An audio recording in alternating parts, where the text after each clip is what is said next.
Hello and welcome back to the Loyal Sons Show. That's at the Loyal Sons on all your social medias. Follow us here and follow us there for Pitt sports content you will not want to miss. If you love Saturdays and Sundays and hate every day in between, this is the place for you. The Loyal Sons Show, a safe, sunshiny place for your Pitt Athletics fix. Today is Wednesday, September 4th. We are but a handful of days from the showdown with Cincinnati in Cincinnati. Gentlemen, how are we feeling? I know Squid is fighting a little bit of a cold over there, so I'm probably feeling a little better than him. I'm not feeling great, but what great podcasters do is they get their fluids in them, they get their medications, and they battle through it. So I'm here. Aside from feeling sick, I'm a little bit nervous. Game day is approaching, and it's a big game. Yeah, I was feeling a little better before David just threw a big pile of shit as his background on this stream. If you're watching on YouTube, that is very rude of you. You will need to apologize to the fine people of Western Ohio and Eastern Indiana for the disrespect you just blasted into the atmosphere towards Greek-style chili.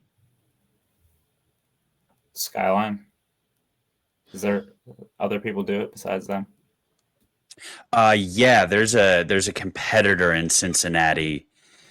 I want to say it's like Gold Star Chili or something, but there are two establishments in Cincinnati with multiple locations, franchises, and their whole thing is meat sauce and a pound of shredded cheese on noodles.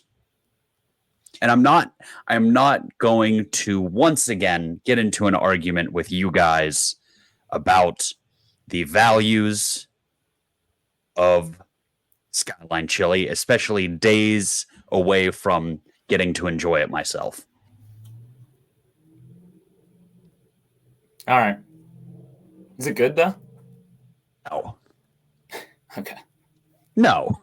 You don't eat it because it's good. You eat it because it's what you deserve. Can we talk about the game, please? Are you gonna grab a bowl while you're up there? I'm gonna grab a couple. Okay. I think they might have it in their stadium. I don't know. I'm waiting on the results of such research. Fair enough. Discussion adjourned. So the big news leading up to this matchup with Cincinnati is that the Godfather, Dante Corleone, has been cleared to play for Cincinnati. If you recall, last year, he absolutely wreaked havoc. Well, it's certainly not wrote havoc. Caused chaos for the University of Pittsburgh in that game that I think we all like to forget. He very nearly never played another snap of football again because of some blood clots that were found in his lungs this summer, which would have been a loss because even though he kicked our asses, Dante Corleone is objectively very good and cool, and it would have been a shame if he never played again. However, it is a little bit to our detriment that he will be lining up again, theoretically, on Saturday. How do we feel about this news coming in just a couple days before Cincy suits up against us? Very well said. It did hurt seeing that he got cleared for competitive purposes. I would have felt so much better if he wasn't playing because the offensive line, I don't know how to feel about him yet. I'd feel a lot better about him if they weren't going up against one of the best D tackles in the nation for passing and running purposes. If you can't go up the middle, you're screwed. Holstein had some clean pockets last week and looked great. TBD what'll happen if he doesn't have clean pockets. Yeah, I could have waited another week to hear that he's cleared to play and gave him his kudos, but he's cleared to go. It'll be interesting to see. I mean, I know that he's been kind of practicing conditioning stuff, 7-on-7 stuff, like limited during training camp and the first week of practices with Cincinnati. But I feel like until you actually are cleared and can suit it up, throw the pads on, go full tilt, it's hard to really be in football shape and ready to go. So be interested to see how they handle this, if he's on a limited snap count come Saturday, if he even suits up, if they feel like he's ready to go. But I feel like they'll at least get him out there, but it could be, he might only play 10 snaps, or he could play every down and he's ready to go and wreaks havoc. It will be interesting to see how that plays out, but I think it's unfortunate that he's back the week that we have to play them, but nonetheless, good to have him back in college football. Do we think we could have bribed the team doctor to tell him, you know what, one more week and I'd feel a lot better? How much money do you think it would take to bribe someone who certainly makes like more than $250,000 a year? Certainly more money than we have disposable. By we, I didn't mean us three late 20-year-old podcasters. I meant the Pitt fan base as a whole. Like House of Cards behind the strings, or behind the scenes pulling strings, corruption. How much would it be to pull an anti-James Franklin, make the team doctor hold out a healthy player? Yes. That's a great question. I wish we had thought to ask it a week ago, but again, I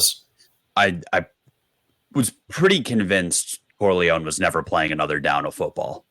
That's everything that I had heard. Here's the bright side.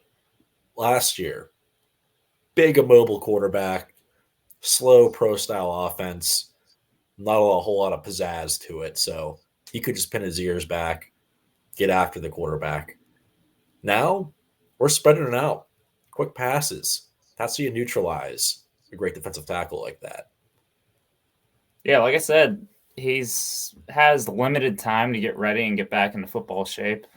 We're trying to snap the ball every 7 seconds, so could be a tough first day back for Mr. Corleone. But I mean, they're going to need him, because Cincinnati played a FCS program last week, Towson, team coming off a 5-6 season, and they allowed that team to put up 438 yards of offense. So they probably said to the team doctor, hey, anytime you want to let Dante get back on the field, we'll take him. Yeah, so they might have bribed him to tell Dante he was clear to play, because Towson ran for almost 200 yards, 5 yards a pop. They had 3 different running backs run for about 60 or greater. So that is something that simply cannot be allowed to happen against an FCS school, much less one that is bad, playing on their own level. So I know a lot of Pitt fans were licking their chops, looking at the box score, and if you're me, watching the condensed game for Cincy Towson. But I have to imagine they run for less yards with Corleone in there, but I guess we'll find out.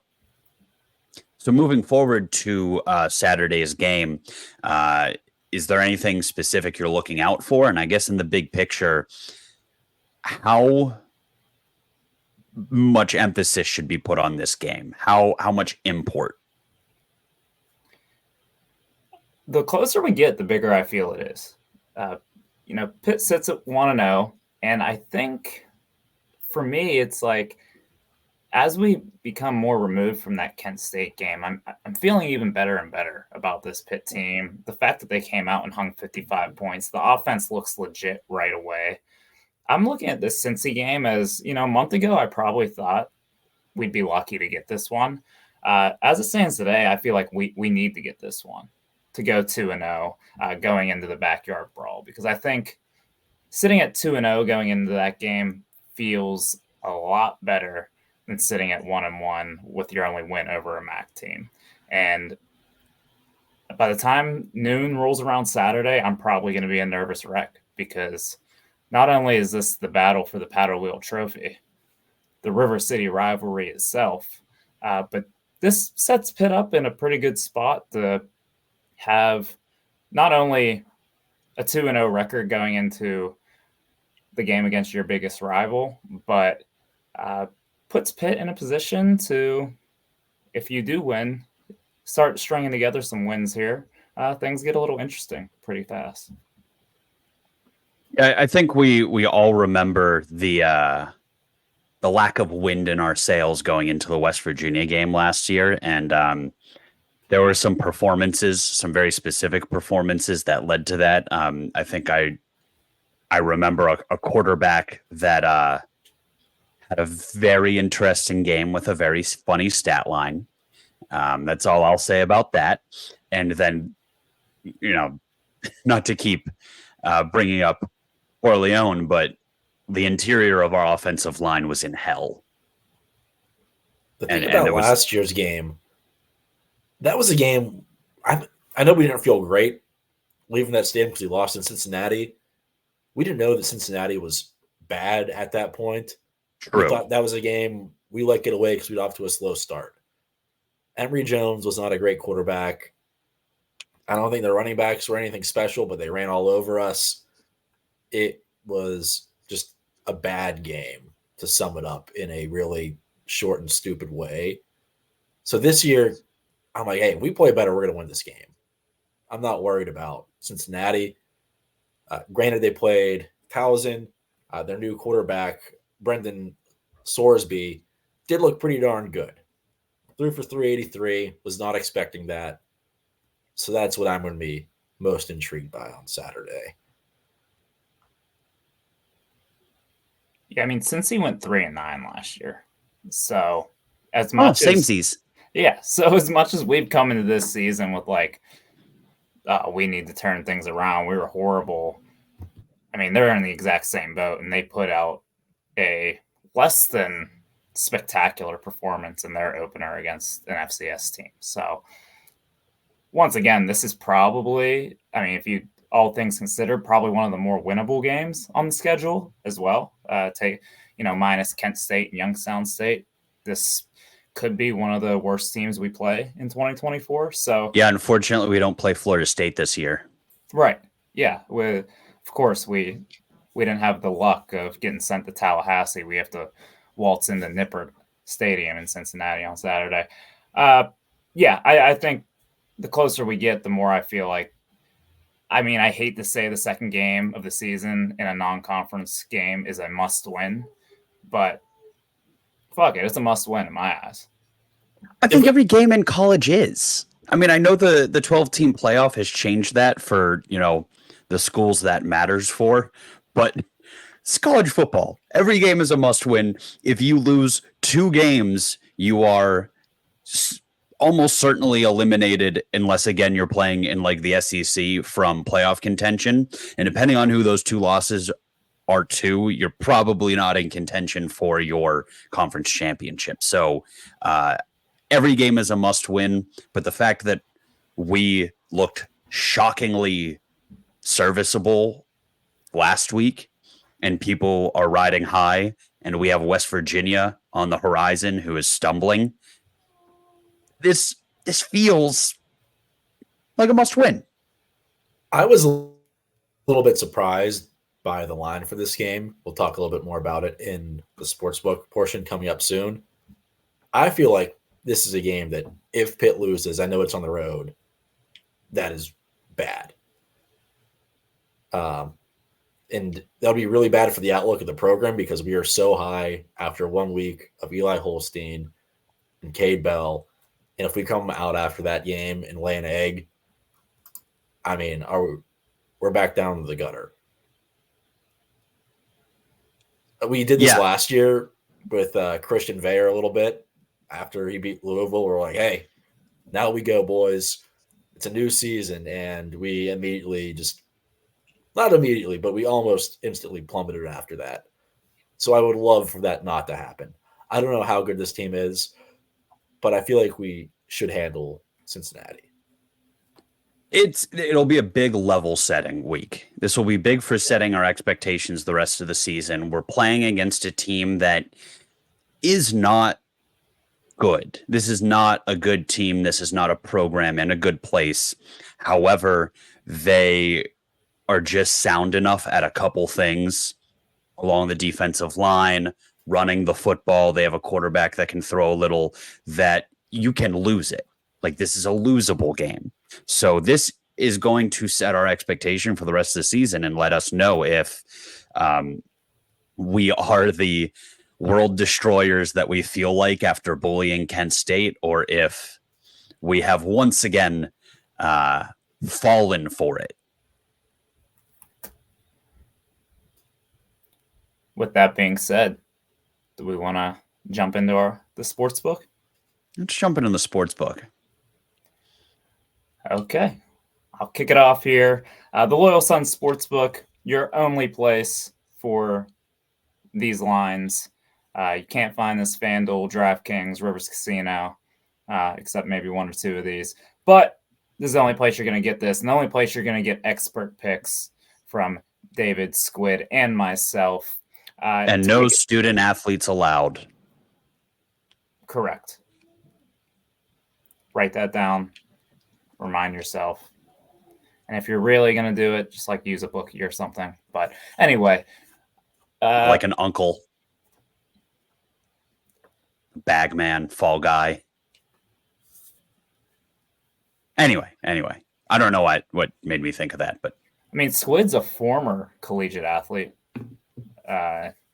Squid, you knew not to gamble on sports when you were in college, right? Yeah, I can vividly remember all 4 years at Pitt Johnstown, not Pitt, Maine, Pitt Johnstown. We'd have an hour and a half meeting about compliance and eligibility. And I mean, they would tell us, me, a Division II cross country runner, by the letter of the law, I could not gamble on college sports or do March Madness. And yeah, we'll just leave it at that. And so if they're doing that, and you never did, wouldn't want all your records vacated up there. No, we can't have that 12th place finish in the PSAC banner taken down.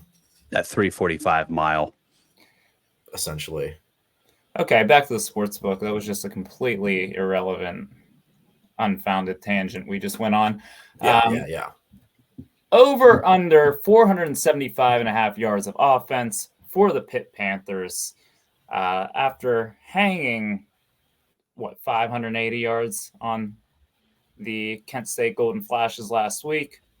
They're going up against a Cincinnati defense that, as we stated earlier, allowed 438 yards total to the Towson. Are they the Tigers? Towson Tigers.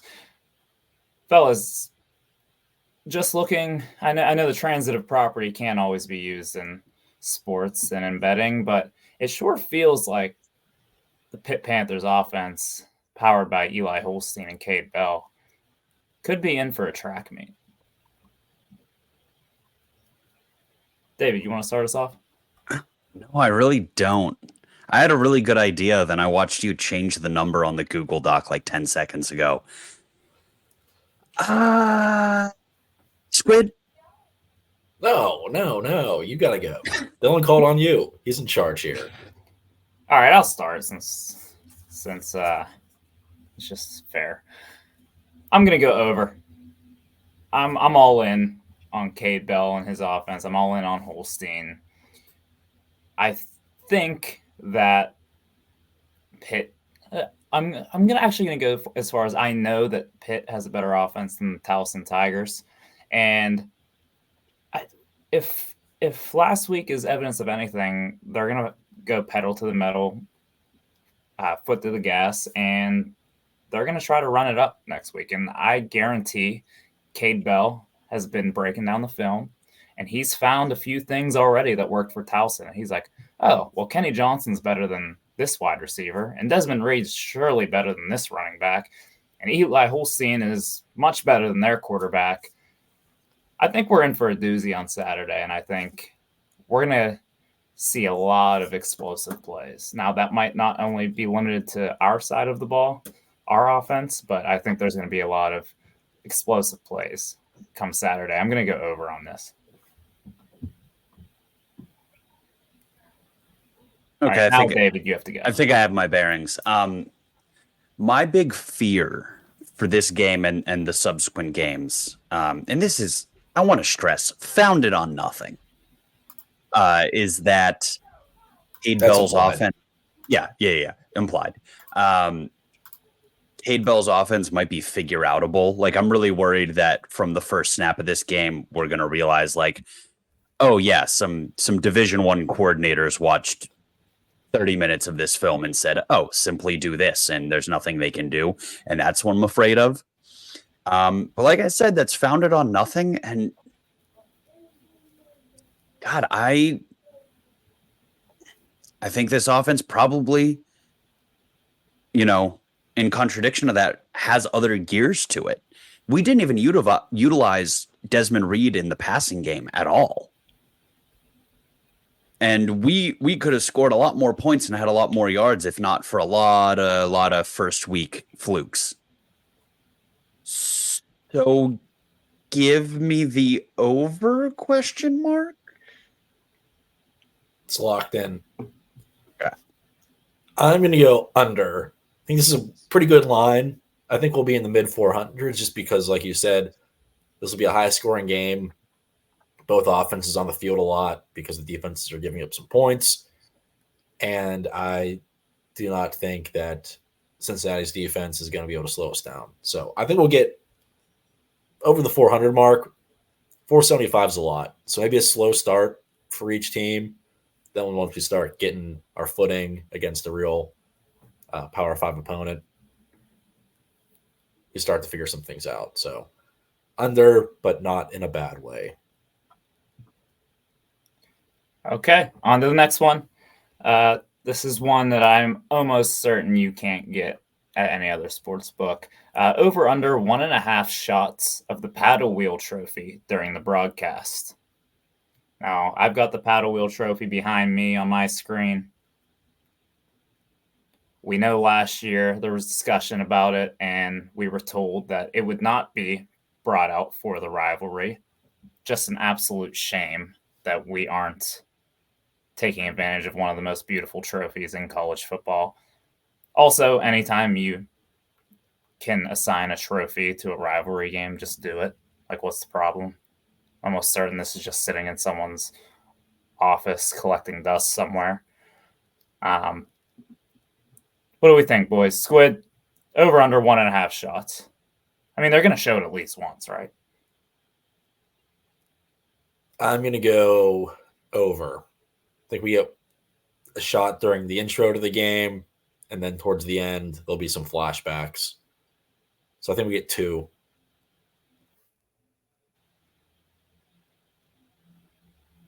David? They are honoring that 2010 Cincinnati team, unfortunately, during this game, aren't they? Mm-hmm. So, yeah. So how to say his name, but we all. Then I'm going to cut you off right there. Yeah. So with that knowledge, now I want to say over. If the line was 2.5, I'd be going under though, because it feels like that's something you have in your B-roll locked and loaded the first year the rivalry comes back, but not the second year. But I don't know, man. You show anything from that rivalry. Now, point of clarification. So if they do a whole thing on the paddle wheel trophy, do we count individual images of it? Like if we get a nice little cut up of, Pitt hoisting it and then Cincinnati hoisting it, is that 2 shots or 1 shot? It's got to be 2 different occurrences. Two different occurrences. We'll say occurrences. 2 different occurrences. Okay.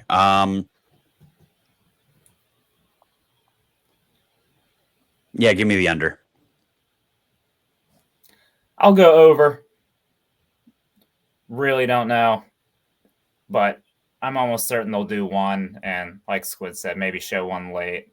I'm sure they have either a picture of us holding it up or a picture of them holding it up somewhere in the vault. And it'll be used late in this game. I think we can all agree, though, that it should come back for good. Well, I guess not for good. I think this is the last year of this 1-1. Oh, Home and home. No. It'd be in like 2040. Yeah. Either way, more rivalry trophies. Okay. Next one here.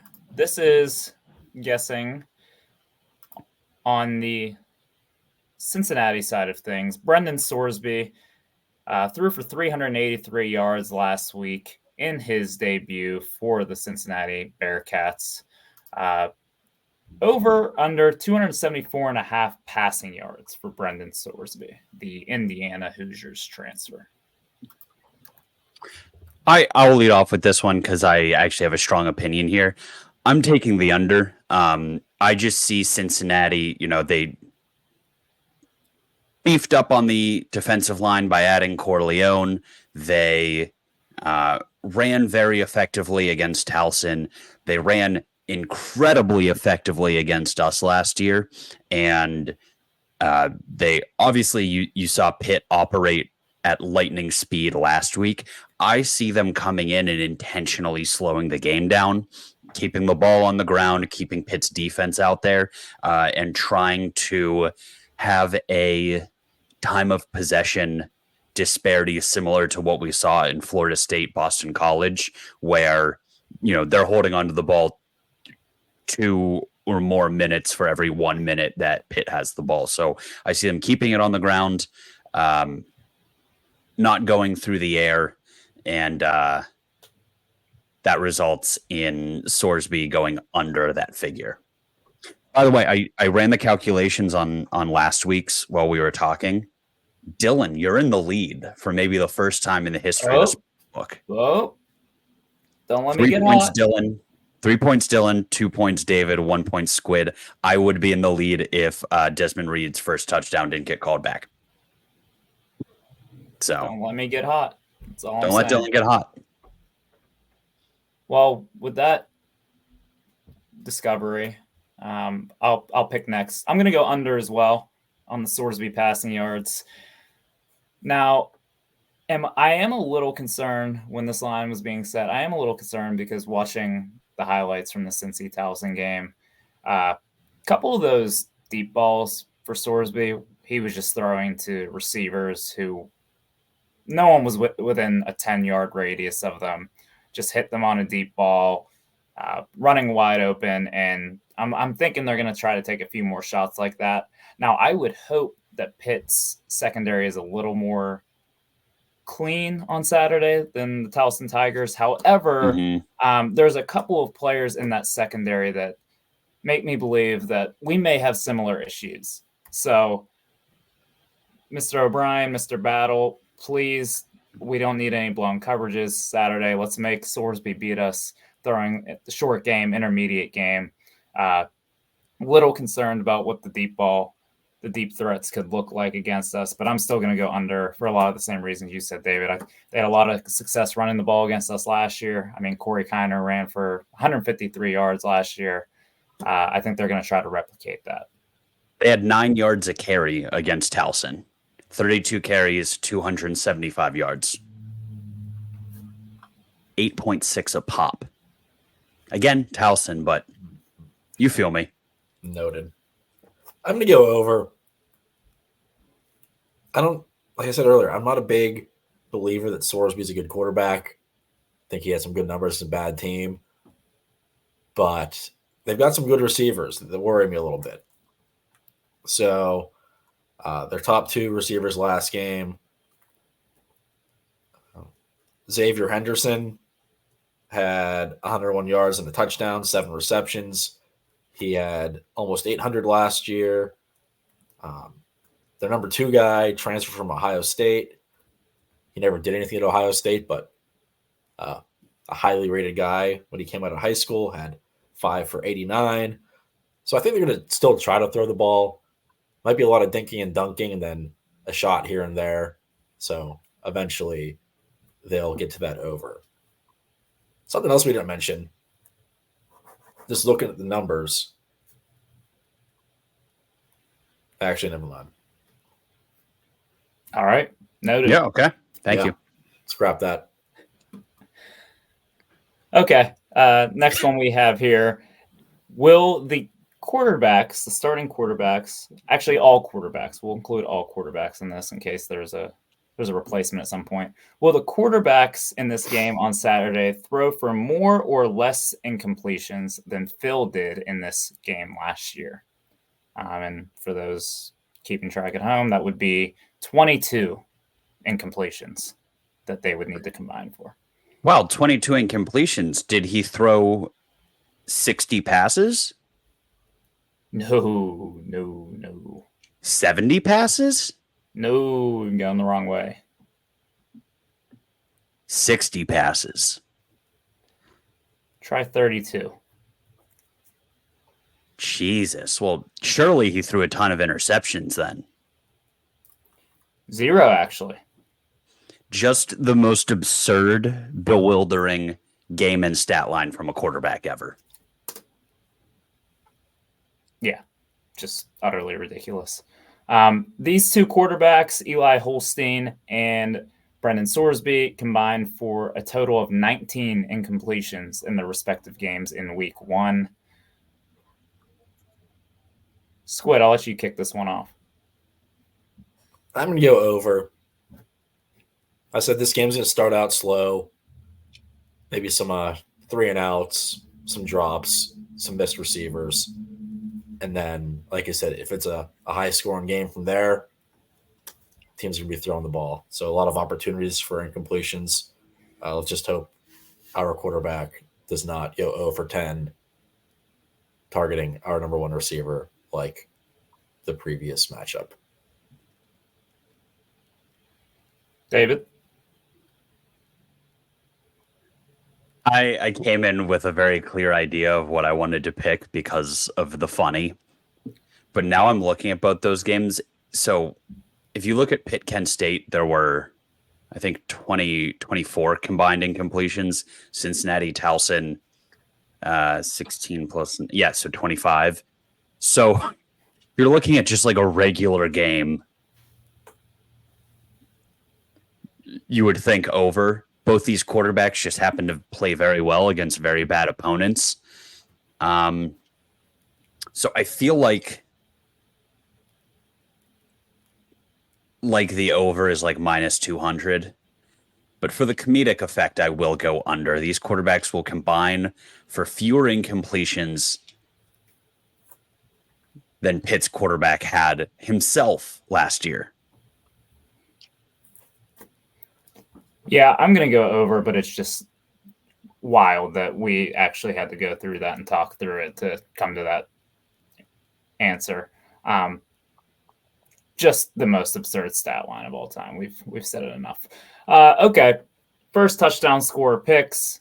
No one hit on this last week, correct? No one picked Mr. Mumfield? No. I picked Rodney Hammond and would have switched to him if I was allowed to. Yes, Squid. After the Hammond news went live, Squid texted us and said, yeah, I'm going to allow myself to change my pick. And he was quickly and swiftly overruled 2-1. Just should have been more. Sorry, Squid. Yeah. Rules are rules. I could start us off this week, unless anyone's opposed to that. I'm going to go Desmond Reed. It seems like he is the guy that they want to build this offense around. At least in the Kent State game, it appeared that way. He's going to be involved early and often. And I don't know, with the way the mighty Towson Tigers ran all over Cincinnati last week, wouldn't shock me if Desmond Reed has a home run ball early in the first quarter, maybe a 60-yard tutter. So I'm going to go Desmond Reed. I think Desmond Reed is very quickly going to be reduced to 1 point.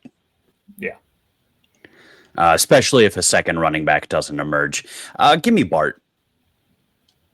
Bart had the drive last year against Cincinnati, and they showed a strong willingness to get him involved in the game plan last week. I think that continues. And better yet, I think Cade Bell was watching LSU USC, and he was watching the way that LSU schemed Mason Taylor into space and got the ball into his hands. And I like to think that a couple of those plays made their way into our playbook in the last week. Would be cool. So I'm going to go Bart. Can we just, I just wanted to bring up, Cade Bell threw Bart a screen pass last game. That was glorious. It was beautiful. It was awesome.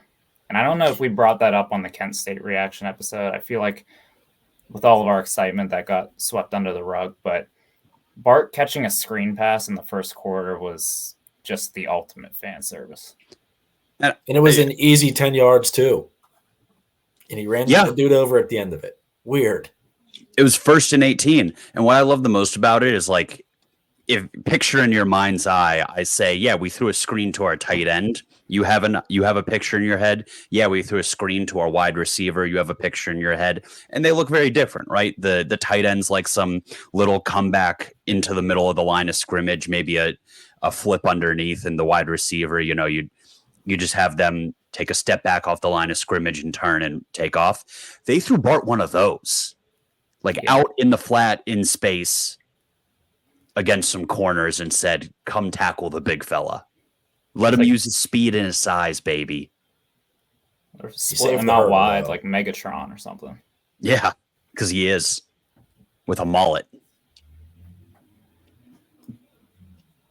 I'm going to go with Mountfield again. I think he gets a second first touchdown. And the reason I'm doing this is because they threw to him a lot in the red zone. The drive where it was the targeting drive, they got extended by that targeting when we did pick up a 4th down. They threw a ball to Mountfield. Tomlin was off. Next play right back to him, and he dropped it. So they were going after him on that end of the field. He got a touchdown on the other end of the field in a short pass. So I think they like his versatility and his quickness. So I think we get a Mountfield fade. Yeah, it definitely seemed like Mountfield is an early favorite, is one of Holstein's favorite targets. And Cade Bell spoke highly of him, thinks he can play in the NFL. So, yeah, no shortage of targets going Canade's way. So definitely a good pick there. None of us picked Kenny Johnson, but if he scores first, I think we're all going to collectively be like, oh, yeah, that makes sense. Why did we miss that? Okay, as we're going to move to our score predictions here, along with the line. So most recently, I looked on FanDuel right before we started recording and saw right now Pitt is plus 2.5. So we're actually dogs in this game to the Cats. The Bearcats are favored by 2.5 points at home.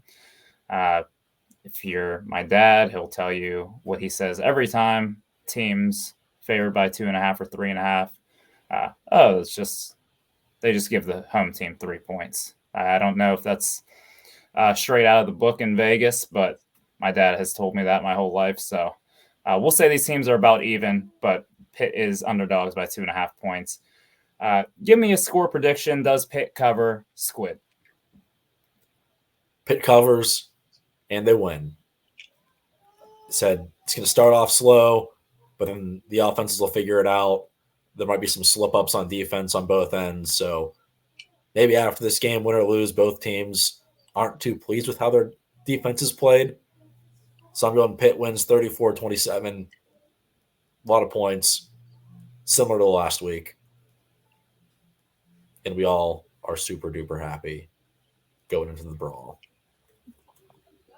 I love it. I'll go next. I'm going to say we're going to cover, and we're going to win. I feel good about what I saw last week against Kent State. I think this offense is legit. I think we have a real quarterback. Even if he's a freshman, there will be some freshman mistakes, but I think he's got the physical tools and he's not afraid to sling it. And I think we can hang a ton of points up there. I'm still not sold. I mean, defense played fine last week, but I'm still not sold that the youth and the inexperience on this defense just isn't going to show up. So I think this is going to be an absolute shootout on Saturday. And I think we're going to be on the edge of our seats for the entirety of it. I think it's going to go way over. I saw the over-under at 62.5 when I was checking the line. I'm going 45-42 Pitt. Absolute shootout, track meet. And it's going to be fun. It's going to be nerve-wracking. But ultimately, the Panthers pull it out and get the W in Cincinnati. And bring home the paddle wheel trophy. The imaginary trophy. Dylan, your dad's a very wise man. Joe Mitchell is. That's definitely just a line they throw when they see two teams that are equal, but one is at home. But what they do not know, what Vegas does not know, is that I will be in attendance in Cincinnati on Saturday. And I am much more obnoxious than anyone from Cincinnati. Pac-Man Jones is pretty obnoxious. Yeah. Well, will he be in attendance? It's actually a West Virginia guy, but he played for the Bengals, so double the suck. I am almost certain that Pac-Man Jones won't be in attendance. Please proceed. So now that we have clarified that I will be there and Pac-Man Jones likely will not, I'm taking Pitt with the points and Pitt on the money line. I'm going to go 42-37. Each team gets a red zone stop, but neither does much to quell the offense of the other outside of that. God, I love when we pick high scores because it makes me think both teams are going to look like shit and it'll be 17-10. Yeah, I would like to go back and see what the delta was on our picks for this game last year. I think it's going to be an exciting game. I think we are going to get absolutely furious at multiple points throughout the game. And yeah, like Swid said, it will probably play out nothing like we've predicted. But what I do know is that Pitt plays a Power 4 opponent on Saturday. They kick off at noon, and I couldn't be more excited for it. David, bring us home a win. If you don't come back. Squid, get those fluids in you. Mm-hmm. Need you ready to go by noon on Saturday. And everybody listening, you cheer your hearts out as well. If anyone's making the trip down to Cincinnati, over to Cincinnati, directionally, however you want to put that, be as obnoxious as you can with David. Let them know that the Panther faithful are in the house. And let's bring home a W, a much needed, a must-win W for the Pitt Panthers. Thank you all for tuning in. Please subscribe, like this episode, like this podcast, wherever you listen. And as always, hail Loyal Sons of Pittsburgh. Please win. Please win. Please win.